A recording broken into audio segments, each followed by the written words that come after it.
Dalton Cade had been riding since he was 19 years old. He was 54 now.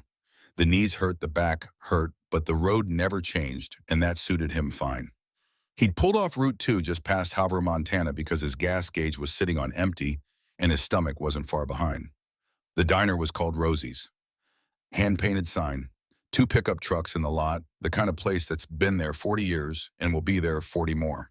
He took the stool at the far end of the counter, back to the wall, eyes on the door.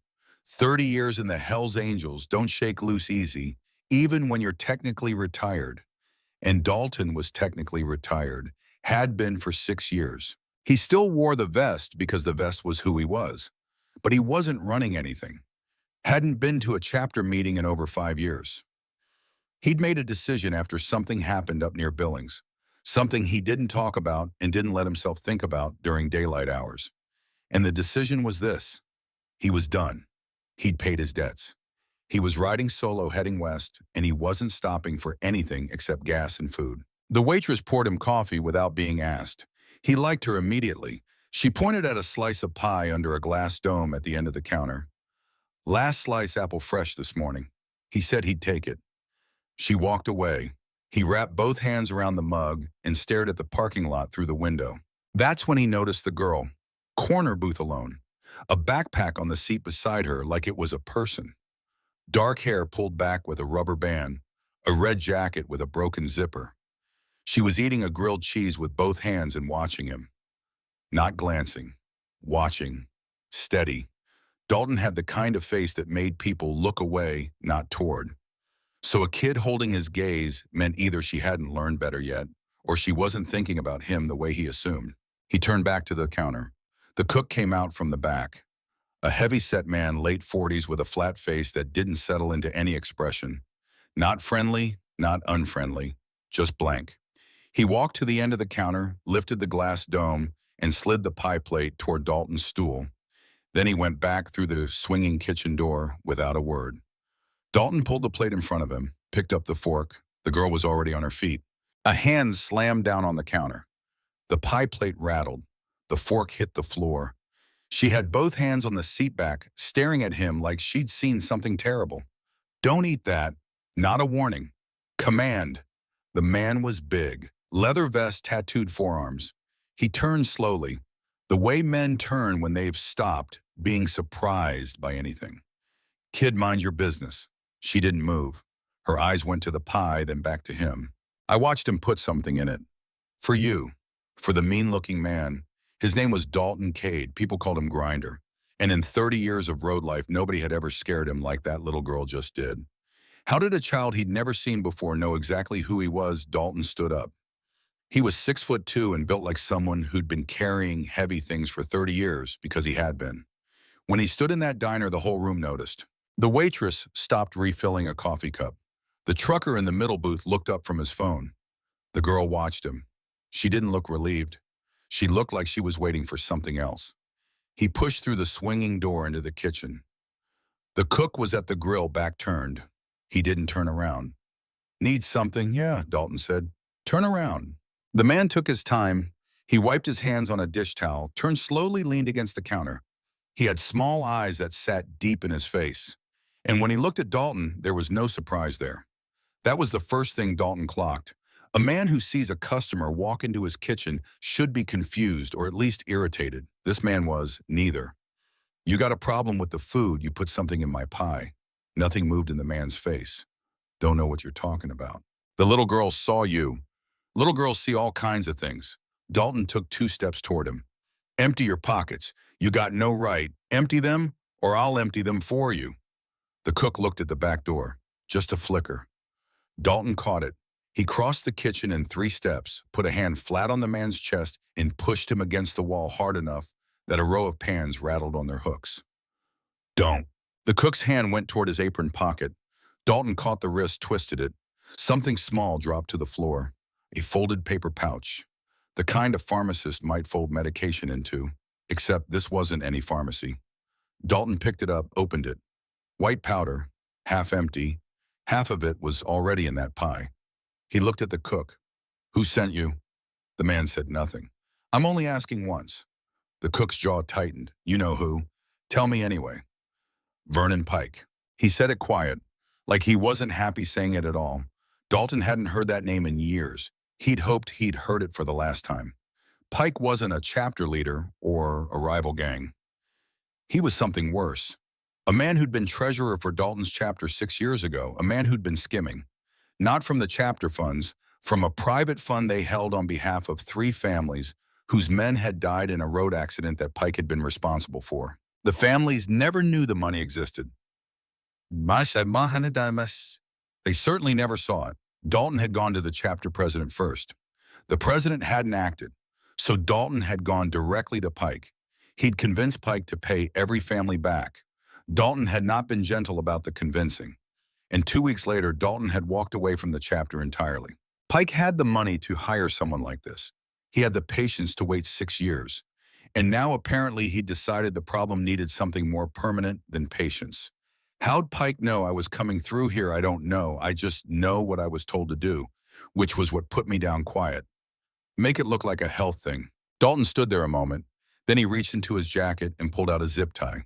He'd kept one in his jacket for 20 years. Just habit. He fastened the cook's wrist to the pipe behind him. Don't make noise. Someone will find you in an hour. He walked back through the swinging door. The waitress was behind the counter, both hands flat on it, watching him. The trucker had his phone halfway out and hadn't decided yet. Dalton pulled 250s from his jacket and set them on the counter. Food. Sorry for the trouble. He sat back down on the stool. This is where the story should have been finished. The threat was handled. The cook was zip-tied to a pipe. Dalton knew the name of the man who'd sent him. He could have been 2 counties away before anyone untied that cook. He disappeared from harder situations than this. But the girl was still sitting in the corner booth.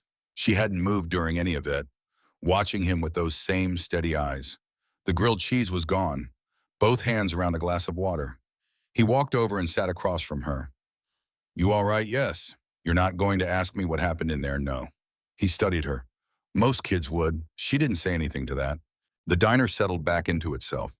The trucker went back to his phone. The waitress disappeared into the back. Outside, the wind pressed against the plate glass.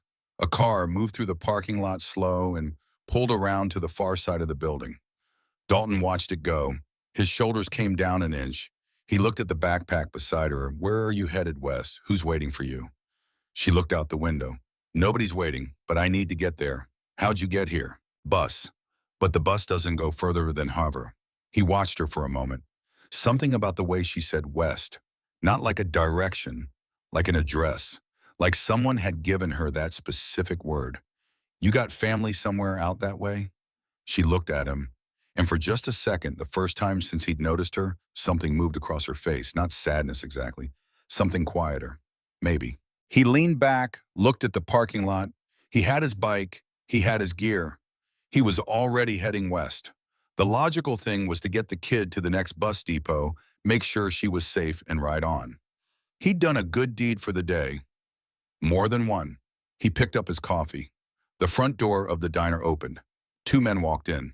They weren't local. Dalton knew it before they'd taken 3 steps. The boots were wrong. The jackets were wrong. Their eyes moved through the room the way eyes move when looking for something specific. Not looking around, looking for. They were looking for him. Dalton set the cup down. He kept his hands on the table and said to the girl quietly, Don't turn around. Don't look at them. Look at me. She did.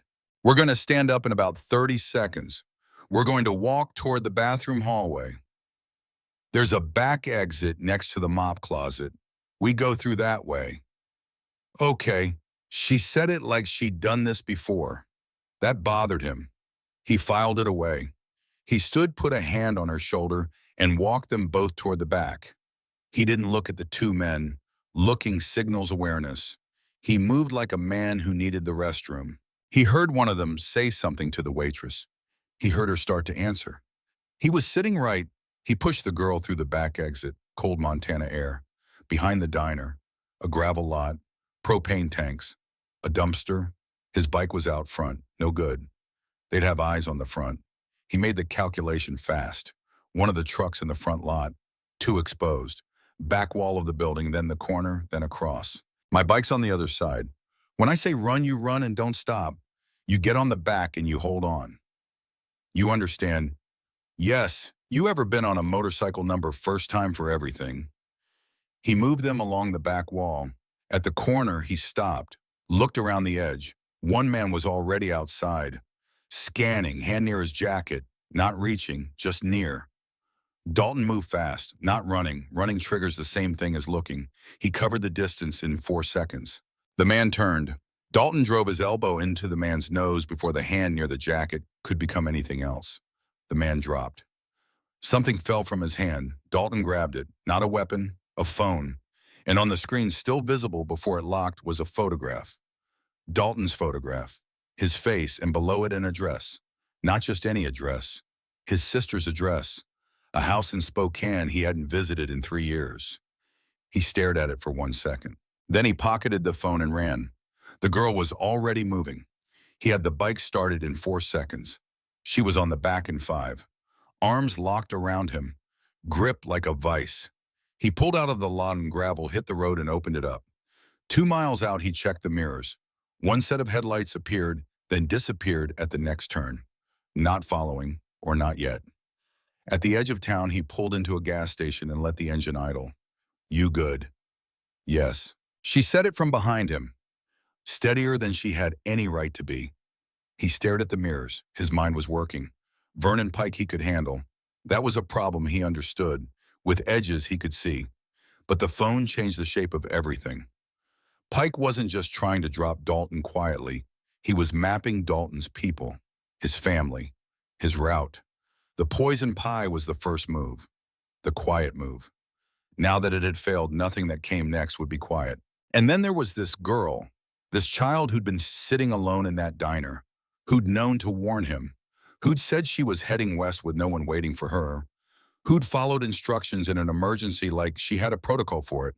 He turned around on the seat and looked at her. I need you to tell me something, and I need it to be true. She met his eyes. How did you know to warn me in there? She was quiet for a long moment, long enough that he thought she was going to close the door on it. Then she said, my mom told me about you. He waited. She said if anything happened to her and I couldn't find anyone else, I was supposed to find you. She said you would be hard to find, but that you always ended up on Route 2 eventually. Pause. She said you were mean looking, but that I should trust you. His hands stayed on the handlebars. He didn't move. What's your mom's name? She told him. And the road went quiet around them in a way that had nothing to do with the wind. Marlo Hayes. Dalton had known Marlo Hayes for exactly 1 year. 9 years ago, she was 30. He was 45. They'd met at a rally in Sturgis, gotten close in the way people get close when they're both running from something, and then gone their separate ways when Dalton went back to the chapter. And Marlo said she wasn't built for that life. He'd thought about her sometimes. Not often, but sometimes. He did the math in his head. What's your name, Ivy? Ivy, how old are you? 8, 9 in November. He was quiet. What happened to your mom? Her jaw went tight. She got sick. She died in February. She said it the way kids say hard things, flat and factual, because they haven't found another way to carry it yet. She was sick for a long time. She just didn't want me to know how sick.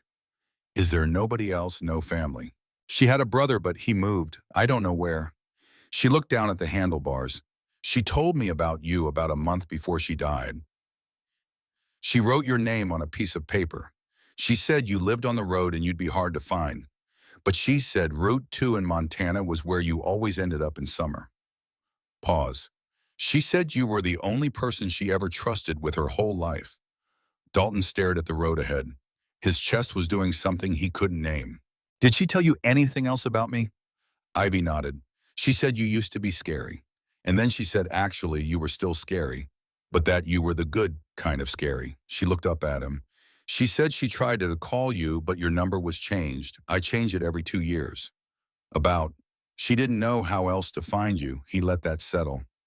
Then when did you leave home 12 days ago? You've been on your own for 12 days. I had money saved. Mom left me some. I took buses. She touched the backpack strap. I was careful. He looked at her. 8 years old, 12 days on the road alone, looking for a man whose name was on a piece of paper. He'd been around hard people his entire adult life. He was looking at something harder than any of them, and she didn't even know it. All right, here's what we're going to do. He pulled out the phone he'd taken from the man outside the diner, looked at it again. His photograph, his sister's address in Spokane, and below that a second location, a motel in Billings where he'd stayed 6 nights ago. They'd been tracking him for days. Dalton put the phone down. We need somewhere safe tonight, and tomorrow I need to make a phone call. They rode 2 hours south, off any main road. There was a town called Malta. Dalton had a contact there, a man named Travis Boone who ran a tire shop and carried a debt from several years back that no one had ever needed to collect until now. Travis opened the back room without questions. There was a couch, a space heater. Travis's wife brought sandwiches and didn't make conversation. Dalton appreciated both of those things equally. Ivy ate her sandwich in 6 bites. Then she sat with the backpack in her lap and looked at the door. Are those men going to find us here? Not tonight, but eventually. He looked at her. He could have said no. Would have been easier. Probably. He said, that's why we're handling it first. She nodded, like that was exactly the answer she'd expected. Why does someone want to hurt you? He thought about how to explain it. Because 6 years ago, I made someone do the right thing. And some people don't forgive that. She considered this. My mom said you always did the right thing eventually. She said it just sometimes took you a while to figure out what it was. He almost smiled. Almost. She wasn't wrong. He sat in the chair across from her and pulled out a burner phone from his saddlebag. Never used more than twice. And dialed a number he hadn't dialed in 6 years. It rang 4 times. Then someone picked up. I need a face-to-face with Pike tomorrow morning. You tell him if he doesn't show, the next conversation I have is with a federal agent in Billings who's been very interested in 6-year-old financial records. He listened. He knows where to find me. He's been watching for days. He can pick the spot. He hung up. Ivy was watching him from the couch. Try to sleep. We'll be moving early. She lay down. The backpack stayed tucked in her arms. Dalton sat in the chair all night facing the door, not sleeping. Vernon Pike showed up at 9 the next morning. He came alone, which Dalton hadn't expected, and which told him something useful. Pike was either very confident or very scared. Either one was workable. They met at a gas station 20 miles outside Malta. Open ground, nowhere to put anything you didn't want seen. Pike stepped out of a silver SUV, put his hands in his coat pockets, looked at Dalton the way you look at something that just won't stay gone. Ivy waited at the far end of the lot, eating a candy bar from the vending machine. Dalton had told her to stay put. She'd said okay, and he believed her. This is done, Dalton said. Whatever you hired people for, call it off. Pike smiled with just his mouth. I don't know anyone named. Don't. I've got his phone, I've got his texts. I've got a cook in a diner outside Haver who's had 3 days to decide whether talking helps him any. You don't want to stand here and argue about what I have. Pike was quiet. Here's what I want. You call off every piece of it and you leave me alone for whatever years I've got left. In exchange, I don't make that call to Billings. That's it. That's it. That's it. Pike looked at him a long time. Then he looked past Dalton toward Ivy at the vending machine. Who's the kid nobody you need to think about? Pike did his mouth smile again. You've gone soft, Grinder. Yeah, probably. Pike got back in the SUV and drove away without another word. Dalton watched until the silver disappeared from view. Then he stood there for a moment, just breathing. Men like Pike didn't honor agreements because they'd agreed. They honored them when the math stopped making sense. Dalton had shifted the math.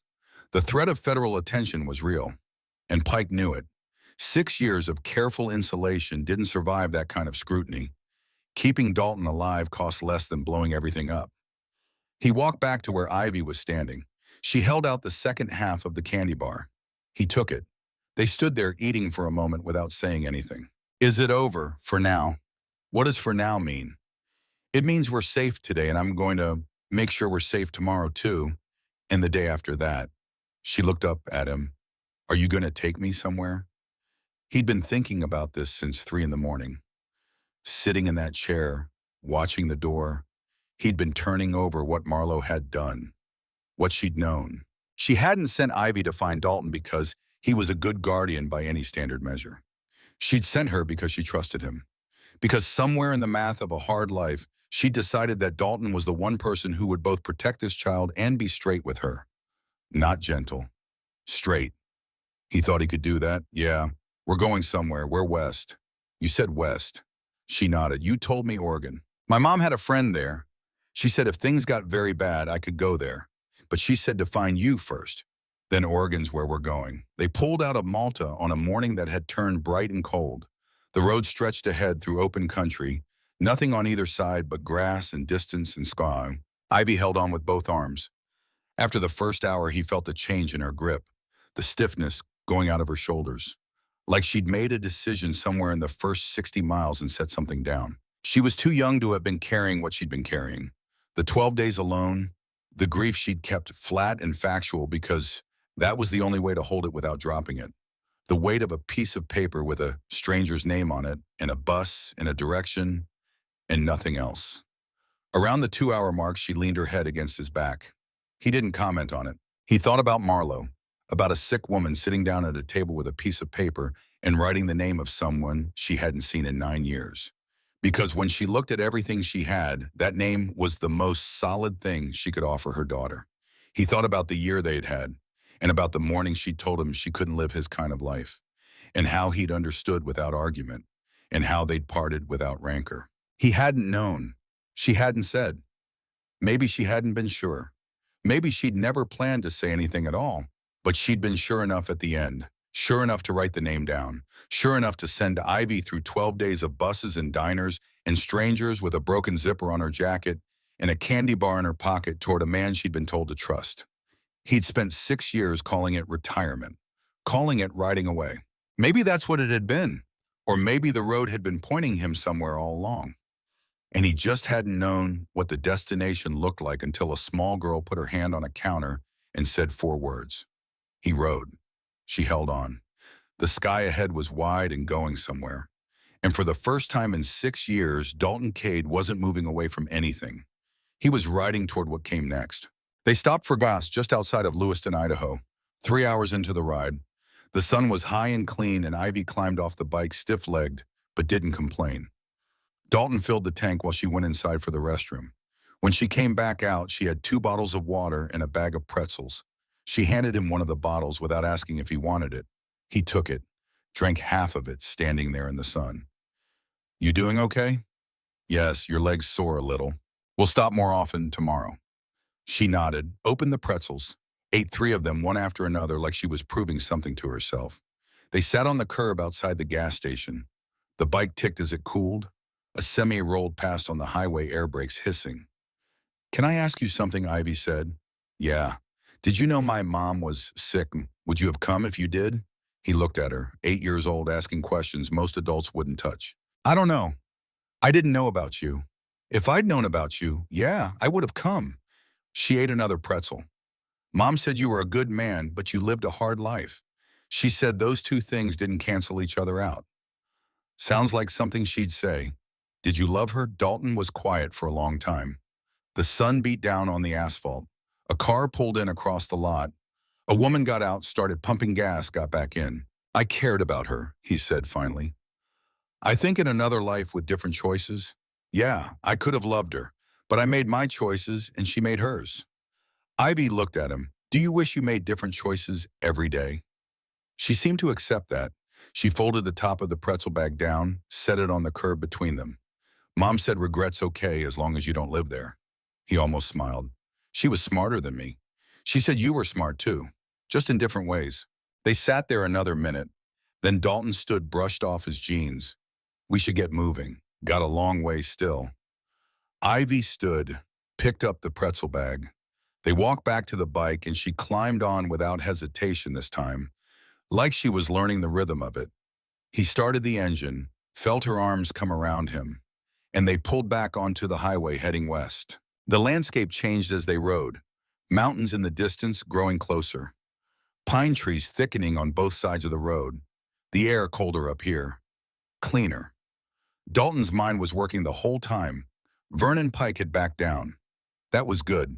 But Pike was a patient man, a man who waited 6 years to make a move could wait 6 more. The agreement they'd made at that gas station wasn't peace. It was a pause. Dalton needed to think longer term. He needed to think about what came after Oregon, after he delivered Ivy to Marlo's friend, after he made sure she was safe. The question that kept circling back was simple. What then he could get back on the bike? Head north, disappear into Canada for a year or two, let Pike forget about him again. Let the chapter forget he ever existed. That's what he would have done a week ago, but a week ago he didn't have a daughter. The words sat strange in his mind. Daughter. He'd never thought of himself as a father, never wanted to be. The life he'd lived wasn't built for it. You couldn't raise a kid from the back of a motorcycle with a target on your back. But Marlo had thought different. She'd raised Ivy alone for 8 years and done a hell of a job from what he could see. And at the end, when she knew she was dying, she'd pointed that kid toward him. Not toward safety, toward him. That meant something. They stopped again around 5 in the evening. A motel outside Coeur d'Alene. Nothing fancy. 2 beds and a bathroom and a TV that probably didn't work. Dalton paid cash. The clerk didn't ask questions. That was the nice thing about places like this. People minded their business. Ivy sat on the bed closer to the window and pulled off her shoes. Her socks had holes in them. Dalton made a mental note. They'd need to stop somewhere tomorrow. Get her clothes that fit. A jacket with a zipper that worked. You hungry? Yes. There's a diner across the street. We'll walk over. Okay. She put her shoes back on, tied them carefully, double knots. They walked across the parking lot as the sun dropped behind the mountains. The air had teeth in it now. Ivy pulled her jacket tighter but didn't say anything. The diner was half full. They took a booth in the back. A waitress brought menus and water. Ivy studied the menu like she was reading a contract. Get whatever you want, Dalton said. She ordered a cheeseburger and fries. He ordered the same. When the food came, she ate methodically. No rush, like someone who'd learned not to waste anything. Halfway through the meal, she looked up at him. What's Oregon like? I don't know. Never been. But we're going there. Your mom's friend is there. That's all I know. What's her name? Dalton realized he didn't know. Marlo's letter hadn't said, just that there was someone in Portland, someone who would help. I don't know that either. Ivy absorbed this. So we're going to a place you've never been to find a person you don't know. That's about right. She went back to her burger, took another bite, chewed thoughtfully. That's kind of like what I did. Looking for you. Oh, yeah, I guess it is. It worked out okay for me. So far. She looked at him. You don't think it will. I think we'll find out when we get there. They finished eating. Dalton paid the check. They walked back across the street as the last light bled out of the sky. The motel sign buzzed and flickered, neon pink against the dark. Inside the room, Ivy set her backpack on the bed and unzipped it. She pulled out a clean shirt and a pair of socks without holes. Went into the bathroom to change. Dalton sat in the chair by the door, same position he'd been in at Travis Boone's place, facing the exit, old habits. When Ivy came out, she was wearing an oversized t-shirt that hung past her knees. She climbed into bed and pulled the covers up. Are you going to sleep eventually? You can sleep. I'll be okay. I know. Then why don't you? Because this is what I do. She was quiet for a minute. Then Mom used to stay up too, after she got sick. She'd sit in the chair in my room. I'd wake up and she'd be there, just watching. He didn't say anything. I think she was scared something would happen and she wouldn't be there to stop it. She was trying to keep you safe. Yeah. Pause. That's what you're doing too, isn't it? Yeah. Okay. She closed her eyes. Within 10 minutes, her breathing evened out. She was asleep. Dalton sat there in the dark, thinking about Marlo, about a woman sitting in a chair watching her daughter sleep, knowing she was dying, knowing she was running out of time to make arrangements, to set things in motion. She must have been terrified, and yet she'd written his name on that piece of paper, sent her child out into the world with nothing but a backpack and a destination and faith that he would do the right thing. He pulled the letter from his jacket pocket, the one Ivy had given him back at the gas station outside Havre. He'd only read it once, quickly, not really absorbing it. He unfolded it now, read it slow in the dim light from the window. Marlo's handwriting was careful, each letter formed precisely, like she'd taken her time, like she'd known these words had to last. Dalton, if you're reading this, it means me and Ivy found you. I'm sorry I never told you about her. When I found out I was pregnant, I called you. I heard gunshots screaming. You said I'll call you back, but you never did. I realized your world was no place for a child. I raised Ivy alone for 8 years. I tried to give her peace. But when I got sick, I knew she'd need someone who could protect her from the world I couldn't shield her from anymore. I never told her you were her father. I wanted her to know you as a person first, not as an obligation. If you're reading this, it means you chose to stay with her. That's all I ever wanted. You once told me you'd always do the right thing eventually. Ivy is the right thing, Dalton. Don't run from her. I loved you then. I love you now. Take care of our girl. Marlo. He folded the letter, put it back in his pocket, right over his heart. The next morning they were back on the road by 8. The sky was overcast, threatened rain but didn't deliver. They stopped in Spokane. Dalton's sister lived here. He hadn't seen her in 3 years, hadn't called in longer than that. But Pike's people had her address, which meant she was on the list, which meant Dalton needed to make sure she knew to be careful. He found a payphone outside a grocery store. Ivy waited by the bike eating an apple he'd bought her. The phone rang 4 times. Then his sister's voice. Hello, Jenny. It's Dalton. Silence. Then Jesus Christ. I thought you were dead. Not yet. Where are you, Spokane? You're here in town, just passing and through. Listen, I need you to be careful for a while. There's some people who might come around asking about me. What kind of people? The kind you don't answer questions for. Dalton, what did you do? Nothing new, just old business coming back around. Don't worry about it. Just don't tell anyone you heard from me. Don't tell anyone where I might be. Okay. She was quiet. He could hear her breathing. Are you in trouble? I'm handling it. That's not what I asked. I'm fine. I just need you to be smart. Another pause. You sound different. Do I? Yeah, you sound like you're carrying something. He looked across the parking lot at Ivy. She'd finished the apple, was watching a bird hop along the curb. Maybe I am. Is it something good? I'm still figuring that out. Well, try not to get yourself killed while you're figuring. I'll do my best, Dalton, yeah. It's good to hear your voice. Yours too. He hung up, walked back to the bike. Ivy looked up at him. Everything okay? Yeah, let's go. They rode out of Spokane, heading west. The rain finally came around noon, light at first, then heavier. They pulled over under an overpass and waited it out. Ivy stood shivering, the broken zipper on her jacket doing nothing to keep the cold out. Come here. She stepped closer. He unzipped his own jacket, held it open. She hesitated, then stepped in against him. He wrapped the jacket around both of them. She was small, felt like nothing, like if he held her too tight, she might break. They stood there while the rain hammered down, traffic hissing past on the wet road, the smell of wet asphalt and pine. Thank you, she said quietly. For what? For not leaving me at the bus station. I wouldn't do that. Mom said a lot of people would. I'm not a lot of people. I know. The rain eased after 20 minutes. They got back on the bike. Ivy's hair was wet, her jacket soaked through, but she didn't complain. They crossed into Washington State, then Oregon. The landscape changed again. Greener, wetter, everything lush and overgrown. Around 4 in the afternoon, they hit the outskirts of Portland.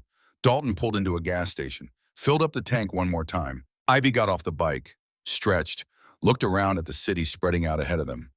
Is this it? This is it. What do we do now? Now we find your mom's friend, but you don't know who she is. No, but your mom left a letter. There's got to be something in there. Ivy reached into her backpack, pulled out an envelope he hadn't seen before, smaller than the one with Marlo's letter to him. She gave me this, said to open it when we got to Portland. She handed it to him. He opened it.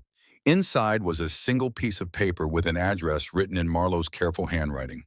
2847 Hawthorne Boulevard, apartment 3B, and below that a name. Deirdre Callahan. He looked at Ivy. You knew this the whole time. Mom said not to tell you until we got here. She said you'd try to call ahead, and she didn't want you to do that. Why not? She didn't say. He looked at the paper again. An address, a name, that was all. All right, let's go. They rode through Portland streets. The city was bigger than Dalton expected. More traffic, more people. He followed street signs until he found Hawthorne Boulevard. The address was a small apartment building, 3 stories. Red brick, flower boxes in some of the windows. He parked the bike. They walked to the entrance, found the buzzer for 3B. Dalton pressed it. They waited. A voice crackled through the speaker. Female, older. Yes, I'm looking for Deirdre Callahan. Who's asking? My name's Dalton Cade. I'm here with Ivy Hayes. Silence, long enough that he thought the connection had cut. Then come up. The door buzzed. Dalton pushed it open. They climbed stairs to the 3rd floor, found apartment 3B at the end of the hall. The door opened before he could knock. A woman stood there, mid-50s, gray hair pulled back, pale blue eyes that went straight to Ivy and stayed there. Oh my God, she said quietly. You look just like her. Ivy didn't say anything. The woman's eyes moved to Dalton, studied him. Something passed across her face. Recognition, maybe, or understanding. You're him, the one from the photograph. Dalton nodded. Deirdre stepped back, held the door open. Come in, both of you. The apartment was small but warm. Books on every surface, plants in the windows, a cat sleeping on the couch. Deirdre moved to the kitchen, started putting on coffee without asking if they wanted any. Sit, please. They sat at a small table by the window. Ivy kept her backpack in her lap, like she wasn't sure yet if they were staying. Deirdre came back with 3 mugs, set them down, sat across from them. She looked at Ivy. I'm sorry about your mother. She was my best friend for 20 years. Losing her, her voice caught. She stopped, took a breath. I'm just sorry, honey. Thank you, Ivy said quietly. Deirdre looked at Dalton. Marlo told me about you years ago, after she came back from that rally in Sturgis. She said she'd met someone, said she thought maybe he could have been something. But the timing was wrong, the life was wrong. She drank her coffee, set the mug down. Then she got pregnant. She didn't tell you. She said it wasn't fair to bring a child into your world. She said you were a good man but a dangerous one. And she couldn't ask you to choose between the life you had and a life you didn't know you wanted. So she chose for me. She chose for Ivy. Dalton absorbed that. When did she tell you to expect us? She didn't. She sent me a letter 3 weeks before she died. Said if you ever showed up here with Ivy, it meant she'd been right about you. It meant you were the man she always believed you were. What if I hadn't shown up? Deirdre looked at Ivy. Then I would have gone looking for her. Marlo made me promise. If Ivy disappeared and no one could find her, I was supposed to call the police and tell them everything. But she said she didn't think it would come to that. She said you'd figure it out eventually. Dalton shook his head. She had a lot of faith in someone she hadn't seen in 9 years. She loved you. That doesn't just disappear because time passes. The room was quiet. The cat on the couch stretched and resettled. Outside the window, rain started again, soft against the glass. Deirdre reached across the table, pulled an envelope from a stack of mail. She left this for you, made me promise I'd only give it to you if you came here. She handed it to him. He turned it over. His name on the front in Marlo's handwriting. He opened it. Inside was a single sheet of paper, and clipped to it an official document. He unfolded them both. The document was a birth certificate, Ivy's birth certificate. He scanned down to the line marked father. There in Marlo's handwriting, Dalton Cade. She'd filled it out, never filed it, never made it legal, but she'd written his name from the day Ivy was born. He looked at the letter. Dalton, if you're reading this, you brought Ivy to Deirdre. That means you didn't run.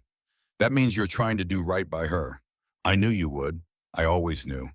I filled out this certificate 8 years ago. I kept it in a drawer. I told myself I'd file it someday. When the time was right. When you were ready. But I ran out of time, so I'm giving it to you now. You can file it.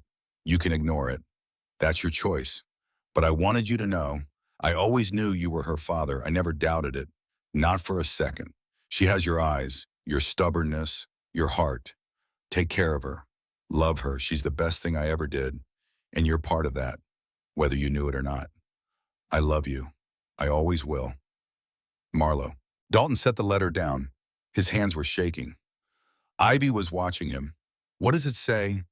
It says your mom knew who I was from the beginning.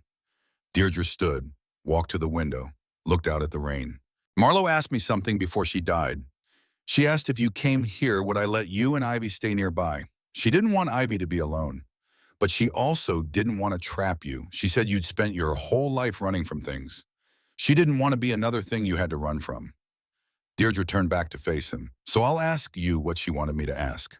Do you want to stay? Not for Marlo, not for some obligation, for Ivy. Dalton looked at the girl sitting across from him, 8 years old, motherless, holding her backpack like it was the only solid thing in the world. He thought about the road, about 30 years on a motorcycle running from one thing toward another, never stopping, never settling, always moving.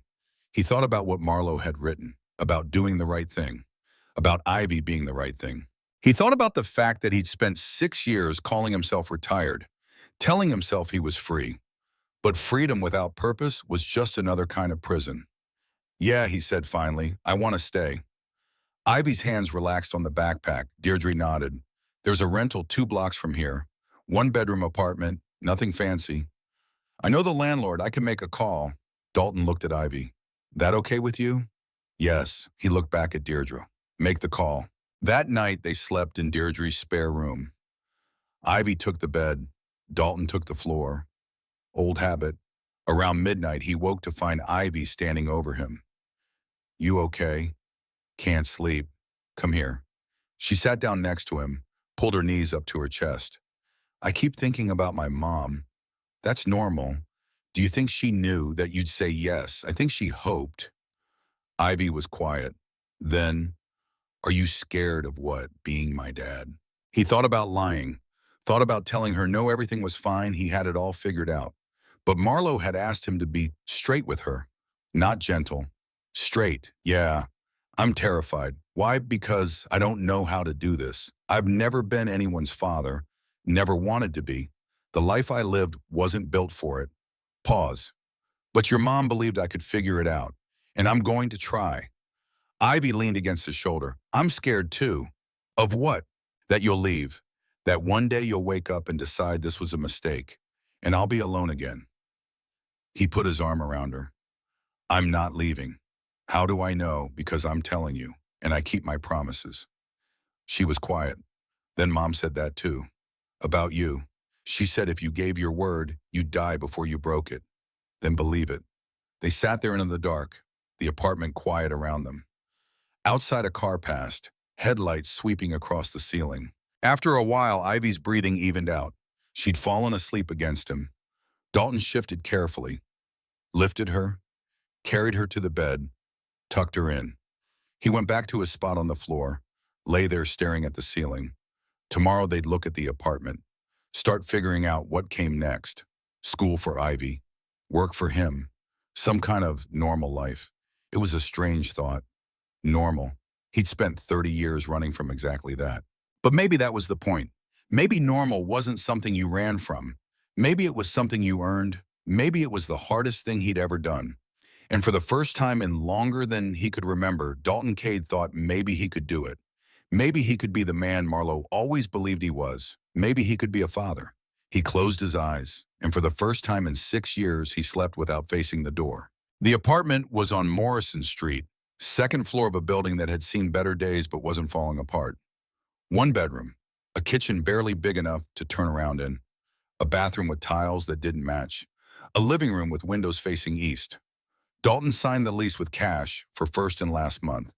The landlord didn't ask questions. Portland had that going for it. People minded their business. Ivy walked through the empty rooms. Her footsteps echoed.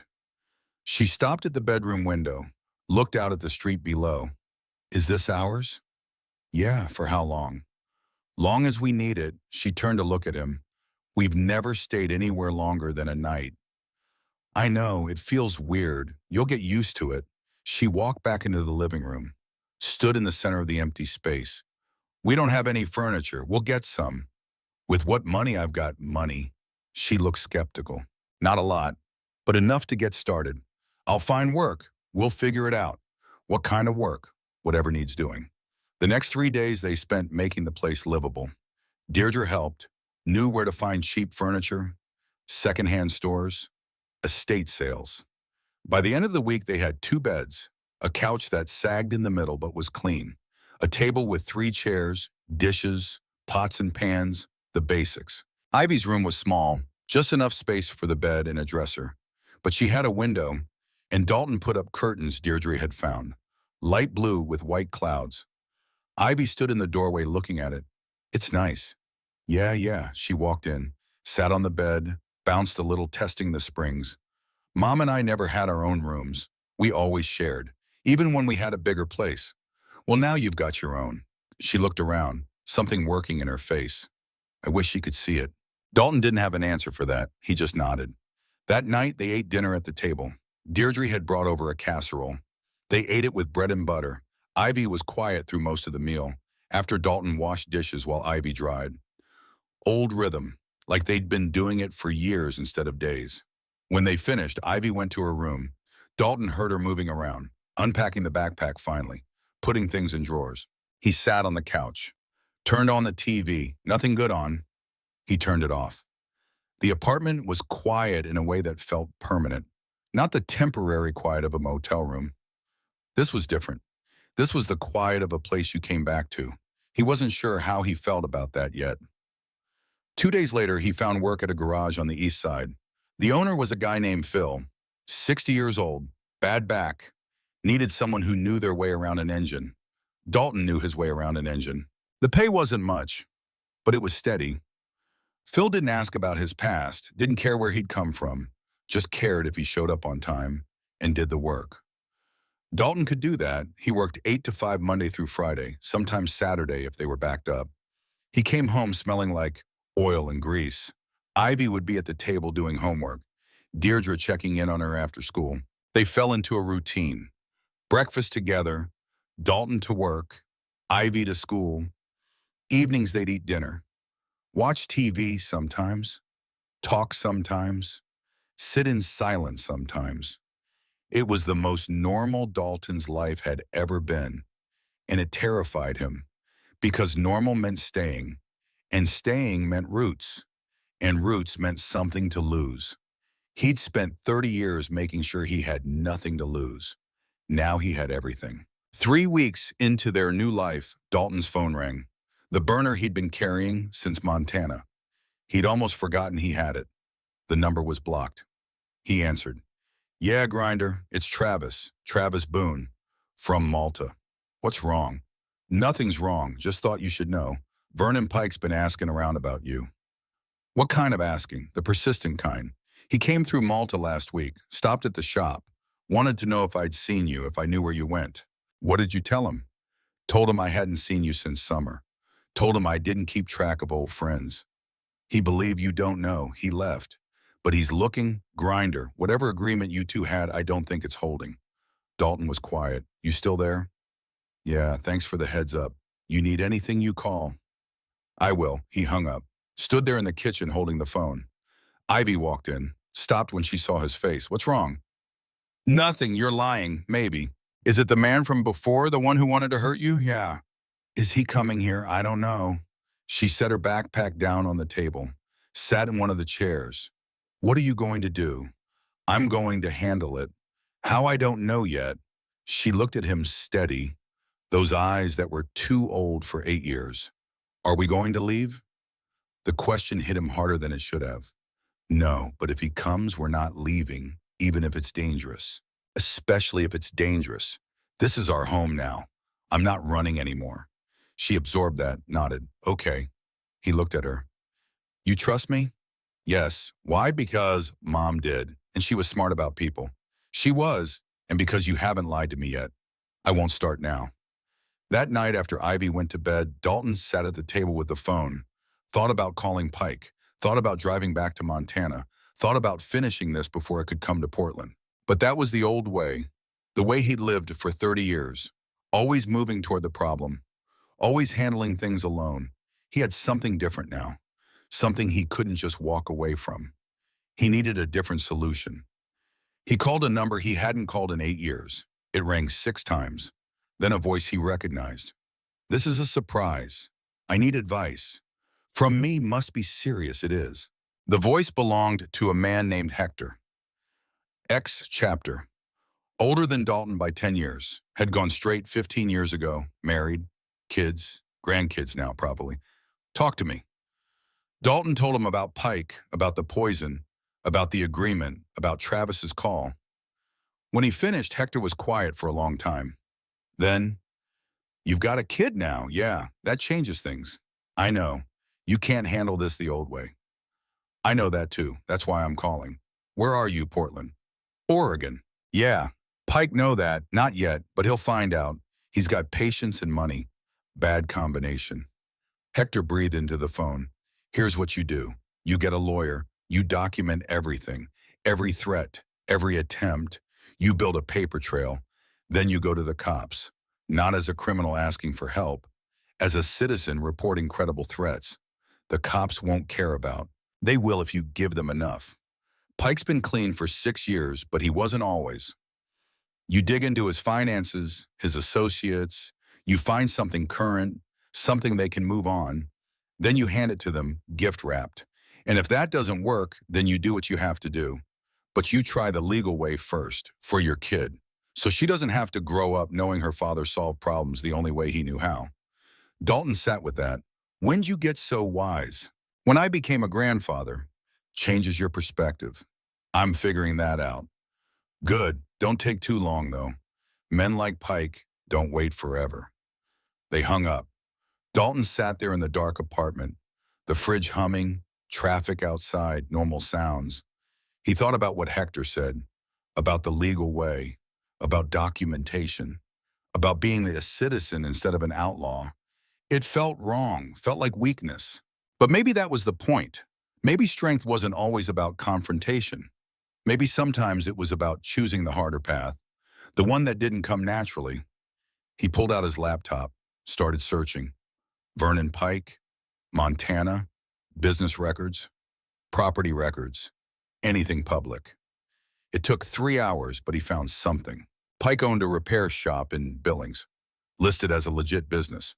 But the revenue numbers didn't match the property value. Either Pike was terrible at business or he was running something else through it. Dalton dug deeper, found incorporation papers, found Pike's partners, found one name that stood out. Marcus Webb, convicted of trafficking 6 years ago, served 3 years, got out 18 months ago. Pike was in business with a known felon. That was leverage. Dalton made copies of everything, put it in a folder. Tomorrow he'd find a lawyer, start building the case. It wasn't satisfying, wasn't clean, but it was smart, and for Ivy he needed to be smart. The next morning he told Ivy he'd be late coming home, had some things to take care of. She looked worried but didn't argue. "Be careful, always am." He spent the day finding a lawyer who'd take his case. Took 3 tries. The first 2 wouldn't touch it. Too messy, too much history. The third was a woman named Sarah Park, 40 years old, small office downtown. She listened to the whole story without interrupting. When he finished, she leaned back in her chair. "You understand this could take months. I understand. And there's no guarantee it works. I know. But you want to try anyway. I've got a daughter now. I can't solve problems the way I used to." Sarah studied him. "Most men with your background wouldn't be sitting in my office. Most men with my background don't have what I have to lose." She nodded. "All right, I'll take it, but we do this my way. Legal. By the book.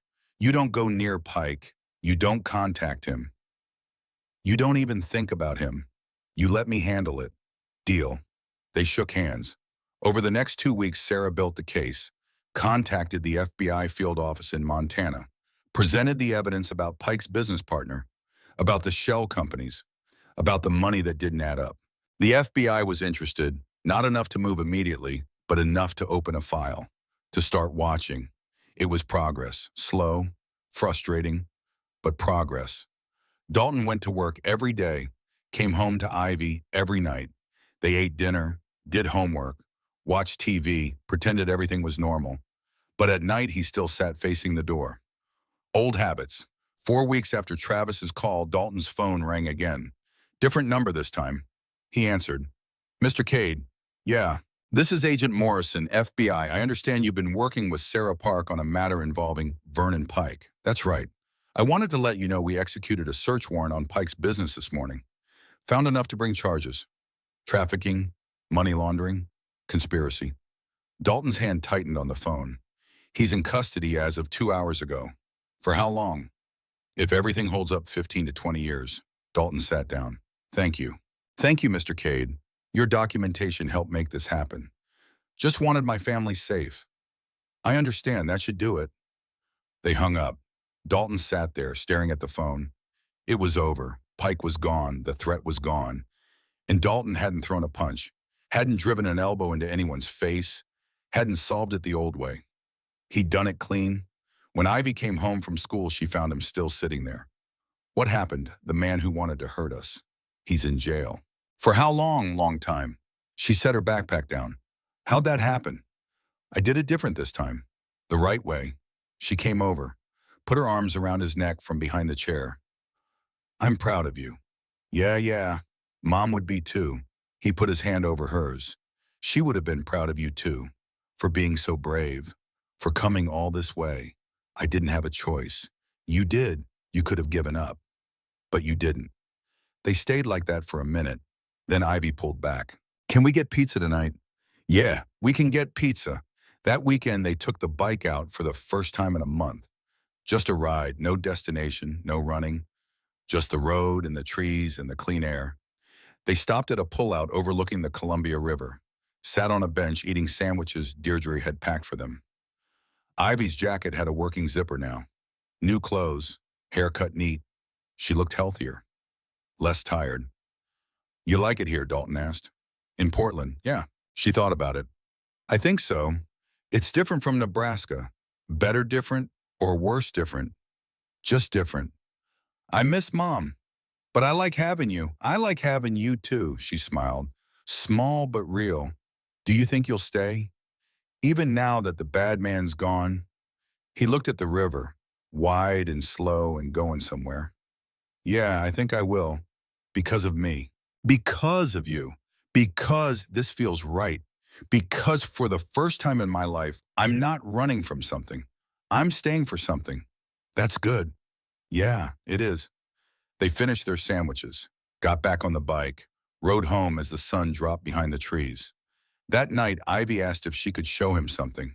She went to her room, came back with a photo album, old, worn at the edges. Mom's, she said. She opened it, flipped through pages, stopped on one near the middle.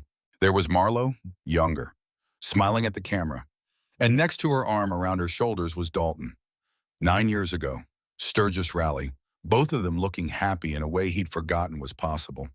Mom kept this. She looked at it sometimes, when she thought I wasn't watching. Dalton stared at the photo, at the man he used to be, at the woman who'd trusted him with everything. Can I keep this? Ivy carefully removed the photo from the album. Handed it to him. Mom would want you to have it. He took it, set it on the table. Thank you.